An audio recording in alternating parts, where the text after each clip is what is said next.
Göbekli Tepe es un sitio en el sur de la Turquía actual, fronteriza con Siria, donde terminan las colinas anatólicas e inicia la llanura mesopotámica. Y fueron emergiendo a la luz unos círculos, unas columnas megalíticas de las cuales algunas llegan a pesar unas decenas de toneladas, que son el resultado de la construcción de una civilización muy avanzada para haber hecho algo así, que además trabajó por 50 años y en esos 50 años alguien tuvo que acudirlo, darle de comer, para haber tenido el tiempo de dedicarse a la construcción. De estos círculos han encontrado más o menos 15 o 16. Comenzaron a excavar en 1995 cuando un arqueólogo, el arqueólogo alemán Klaus Schmidt, que murió en el 2014, comenzó a excavar en aquel lugar. En realidad, ya en los años 60, el lugar había sido encontrado, pero los académicos de aquel tiempo no le dieron relevancia alguna, así que permaneció allí enterrado por otros 50 años. ¿Y por qué lo llaman arma atómica? Antes que nada porque es una arquitectura fruto de una civilización, de una sociedad y de una tecnología avanzadas. De esto no hay ninguna duda. Delicadamente grabados en la superficie, o sea, no estructuralmente, ya para hacer un muro defensivo que rodee tus cultivos necesitarás a alguien que cultive tu tierra para tomarte el tiempo de hacerlo. Y si además de construir realizaron grabados, esta es una señal de que eran una civilización avanzada. Y bien, ¿por qué son un problema? Porque estos muros que conectan estas columnas megalíticas, entre otras cosas figuras antropomórficas porque podemos identificar las manos, en fin, son figuras estilizadas, pero son figuras humanas. Los muros circulares que las conectan están hechos con materiales normalísimos, de piedra, fango, malta y paja. La paja, siendo orgánica, pudo ser datada con el radiocarbonio. Y la datación dio de 11.600 años. La agricultura en ese lugar se desarrolló 1000 años después. Así que hay algo que no cuadra. Hace 11.600 años es mucho antes que los sumerios, mucho antes que Jericó. Y está con 2 pies casi en el Paleolítico, no en el Neolítico. Además, no nos cuadra la agricultura desarrollada mucho después. Pero atención, porque la datación de hace 11.600 años es solo de los muros. ¿Y quién puede asegurar que no lo hayan construido 4.000 años después, solo para sostenimiento de las columnas? Así que las columnas podrían ser mucho más antiguas. Así que sí es una bomba atómica porque esta es la prueba que esto es la herencia de algo que estuvo antes. No es un punto de partida para lo que existe hoy.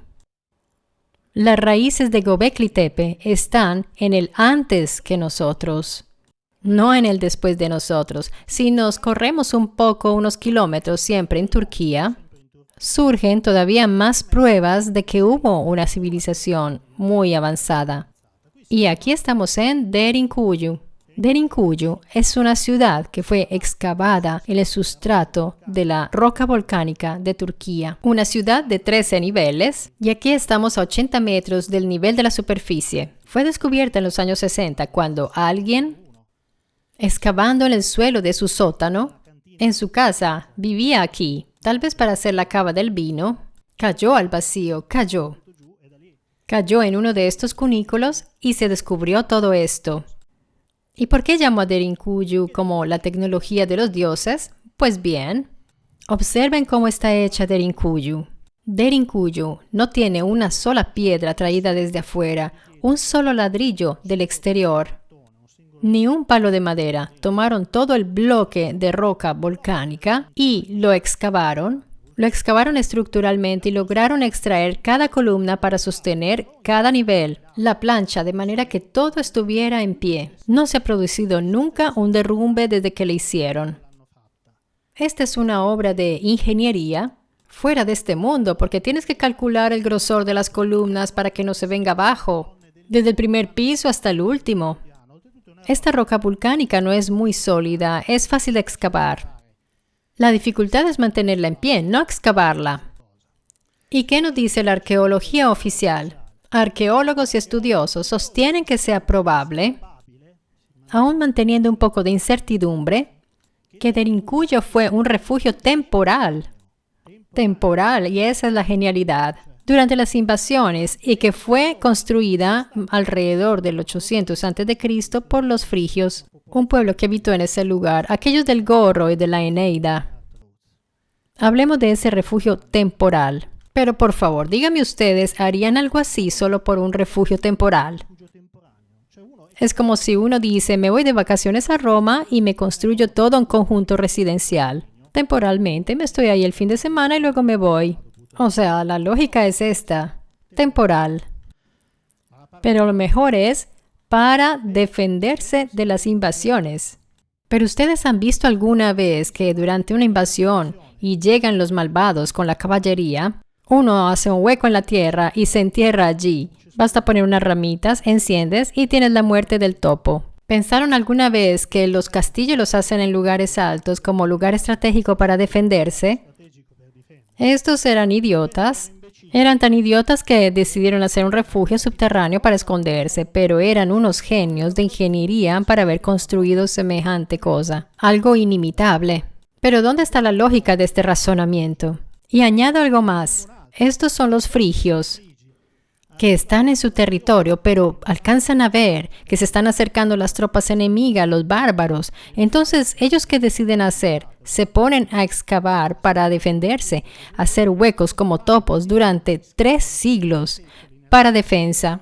Hacen huecos como topos. ¿Dónde está la lógica? ¿Dónde está la lógica científica para afirmar algo así?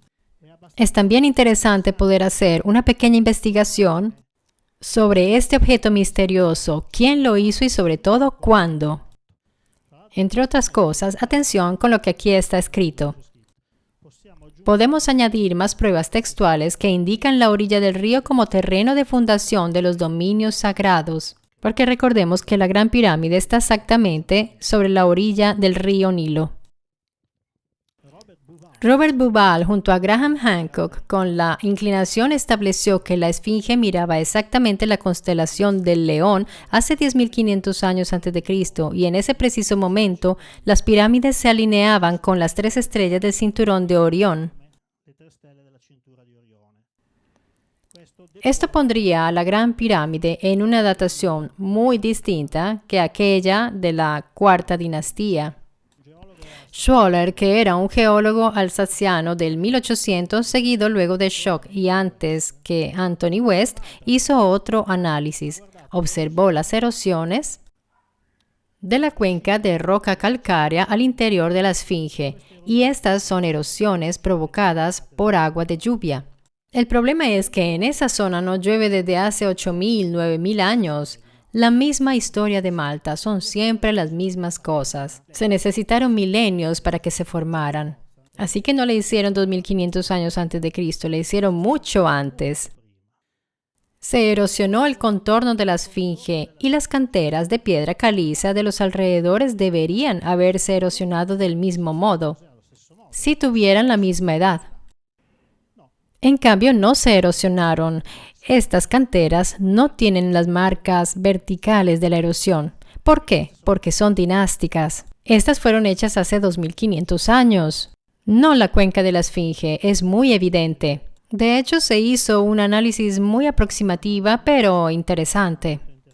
Se colocaron aparatos científicos alrededor del mundo que analizaron el impacto del agua en la intemperie sobre la roca calcárea. Fueron observadas por decenios o más las erosiones de aquellas rocas. Luego se hizo una estadística, un promedio, y se descubrió que el tipo de erosión era de 1 a 5,8 milímetros cada 100 años. Sabiendo que la erosión de la esfinge es de medio metro, podemos deducir un intervalo. Podemos deducir un intervalo de tiempo en el cual esas erosiones se formaron. El intervalo va de hace 50.000 a hace 10.000 años, que es un punto fundamental. Es un intervalo muy amplio, pero el más bajo dio de hace 10.000 años. No 2.500 a.C., y ahora sí cuadra con Robert Bauval, con los textos de Edfu y con la datación de Göbekli Tepe.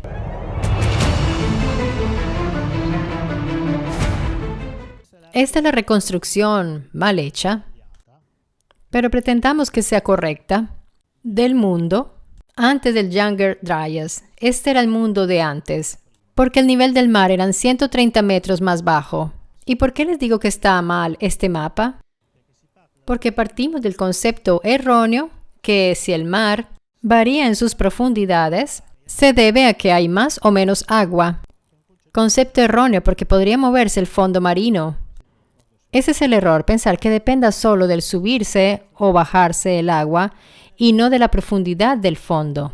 Y les demostraré que es la principal causa, pero pretendamos, como dice Biglino, que se trate solo del nivel de las aguas. El nivel de las aguas antes del Younger Dryas era 180 metros más bajas. Esto significa que el mundo donde vivían estas personas antes de nosotros era muy distinto al mundo de hoy y debemos tener esto en cuenta a la hora de ir a buscar evidencia, porque corremos el riesgo de ir a buscar donde no encontraremos nada. Hago un ejemplo. Nuestro mundo nace a lo largo de las corrientes de agua. Toda nuestra civilización se ha formado a lo largo de las costas de los mares, de los océanos, del Mediterráneo, de los ríos. Bueno, esos bancos marinos hace 13.000 años eran un poco distintos. Observemos un poco aquí. Este es el océano Ártico, que en realidad no era un océano ártico, era una llanura. No existía aquel océano Ártico. Hoy aquí está el océano. Hay algunas islas, las islas Svalbard, las de la Nueva Siberia, congeladas. En cambio, allí había tierra. ¿Ustedes ven rastro de Inglaterra? ¿Ven rastro del mar Báltico? Miren a la Malta, pegada a Sicilia. Nos cuadra todo lo que hablábamos antes, o sea, hubo cambios fuertes. Java, la llanura que dio vida a una civilización allí en los alrededores y que la sostenía. El Caribe cerrado, y observen la parte meridional. Y aquí la Siberia, conectada a la Alaska. Como verán, es un mundo muy distinto. Y atención porque ahora les hago ver, este es el mundo actual. Es a partir de esto que debemos razonar. Si no tenemos en cuenta que hubo un gran cataclismo que realizó todos estos cambios, cometemos un gran error. Es claro que cometemos un gran error porque es como tratar de resolver un problema con la hipótesis equivocada. Así cualquier solución que encuentras es equivocada porque estás fallando en tu hipótesis. Entonces hubo un suceso de gran impacto. Observen, por ejemplo, el norte de la Siberia. Prácticamente desapareció toda esta zona. Es importante el Younger Dryas. Y si los componentes de esas poblaciones que se pudieron salvar comenzaron a escribir acerca de un diluvio, tenían toda la razón, ¿no? Es decir, donde antes estaba su casa, ahora hay 150 metros de agua, si eso no es un diluvio. Todo lo que era conocido como la megafauna eran todos aquellos animales que estaban por encima de los 45 kilogramos. Por ejemplo, tenemos el mamut, que nos ha dejado sus grandísimos colmillos, el cual hemos visto en numerosas ilustraciones, pero no era el único, pues tenemos también a los perezosos. No sé si recuerdan el clásico Cid de la era glacial, pues estos pesaban 5 toneladas. Había castores con una altura de 3 metros.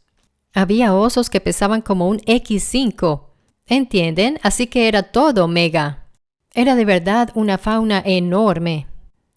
Esta megafauna que había prosperado por millones de años, de repente, porque estamos hablando del parpadeo de un instante, cuando de repente hace aproximadamente 13, 12, 11 millones de años, desaparece. O sea, millones de animales que han compuesto una megafauna que han sobrevivido por millones de años. En el arco de, puede decirse, algunos siglos, pero no está dicho porque podrían haber desaparecido en el arco de 10 años. No existían más, simplemente desaparecieron. Hay solo 2 lugares donde encontraron algunos, África e India, que son los 2 lugares donde encontramos elefantes que son sus primos, por ejemplo. La tasa de mortalidad de todas las especies vivientes, que normalmente se mantiene en ciertos valores, en ese periodo sufrió un pico absurdo, de hecho es doble, aunque aquí no se ve bien. Este es un indicador de que sucedió un gran cataclismo. o algo realmente impactante. Y no solo respecto a las temperaturas y las inundaciones, pero desaparecieron los animales. Entendemos que fue algo realmente devastador. Durante el mismo periodo, el planeta fue golpeado por una serie de incendios que realmente son difíciles de describir. Destruyeron una gran cantidad de territorios sobre el planeta, incluyendo la foresta y los animales. Era un paisaje de dimensiones apocalípticas. ¿Y cómo es que podemos saberlo? Porque al analizar esos grandes fragmentos de hielo y al analizar un par de sustancias en su interior, el amoníaco y el nitrato de nitrógeno, el amoníaco es un subproducto de la combustión de material orgánico, es decir, una planta o un animal. Y precisamente en aquel periodo se encuentra un pico enorme del amoníaco. ¿Y dónde? Sobre la cima del casquete de hielo de la Groenlandia, que está muy lejos de la selva, así que no podemos decir que se haya quemado una selva allí y haya contaminado el hielo de la Groenlandia. Fue un impacto muy importante que llegaba desde lejos. Y luego el segundo pico, de nitrato de nitrógeno. ¿Qué produce un pico de nitrato de nitrógeno en la biosfera? Hay dos eventos que lo pueden provocar. Un evento volcánico, pero para provocar un pico así tendría que haber estado sobre la crosta de hielo. Existe otro, el ingreso a la atmósfera de un meteorito. Y claramente este es el candidato. Y tenemos al cometa Schumacher-Levy. Este importante cometa, el cual es monitoreado, dejó en 1992 muchas perplejidades. De frente a los ojos y a los telescopios de muchos observadores y de los astrónomos, este cometa se fragmentó.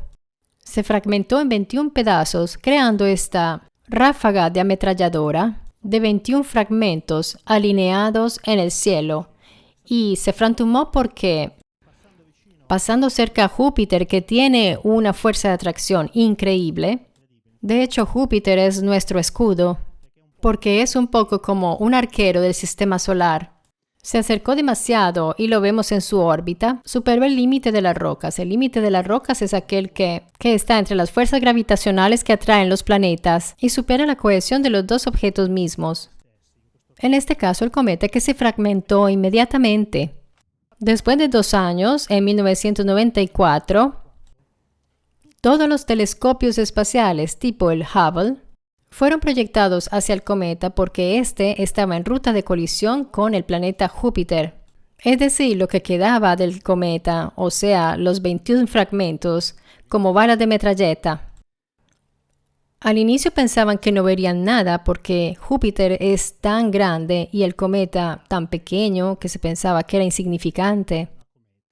Estas son las imágenes en infrarrojo de lo que se pudo registrar. Creo que estas son las imágenes en infrarrojo desde un telescopio en la Antártida. Estas son las imágenes de los impactos. Aquí pueden apreciar los golpes de la metralleta en la parte del sur y no solo. Pero observándolo así no nos da una idea del verdadero impacto. Veamos qué dijeron los expertos acerca de esto. Heidi Hammel fue la jefe que dirigió el proyecto Hubble, así que estuvo al frente de toda la investigación. Ella confesó que al inicio estaba muy escéptica de que el Hubble pudiera haber visto cualquier cosa, ya que el cometa era pequeño respecto al inmenso planeta gaseoso, así que le parecía que era imposible. Cuando las imágenes comenzaron a llegar, Hammel reveló que no pudo dormir por varios días. Desde ese momento entendimos la potencia de estos fragmentos. Con ese impulso y esas temperaturas, estos fragmentos pueden ser devastantes y ahora les daré algunos detalles. Y atención, porque esto lo vinimos a saber en 1992, o sea, ayer. Y esa gran confianza que tenemos en nuestra tecnología está fuera de lugar, muy fuera de lugar. Se trató de un cometa de 2 kilómetros de diámetro. La Neowise tiene 5 kilómetros de diámetro. Cada impacto individual fue de 100.000 megatones. ¿Será mucho o poco 100.000 megatones? Un ton es una tonelada de trinitrotolueno. que explota 100.000 megatones, son 100.000 millones de toneladas de trinitrotolueno que explota por los aires. Pero es mejor que se los explique con más detalle. El total de las explosiones fueron 300 gigatons.